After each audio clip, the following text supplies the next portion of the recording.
I'm Alaine Duncan. I am really pleased and excited to be coming back to Pacific Symposium. I'll be speaking on Thursday, October 31st. You can come with a costume or not, as you wish. Um, in the morning, I'll be speaking to how to use the five elements to go beyond repair to resilience for trauma survivors.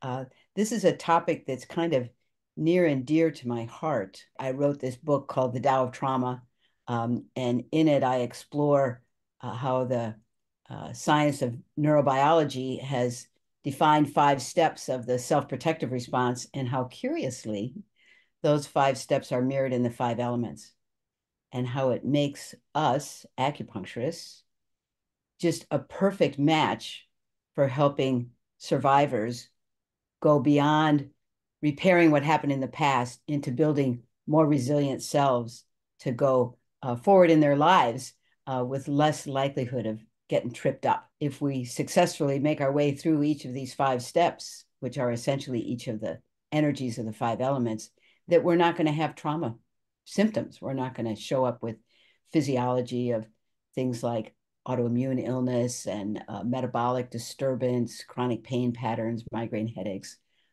obesity, all those kinds of things, insomnia, all those kinds of things that are so common in trauma survivors.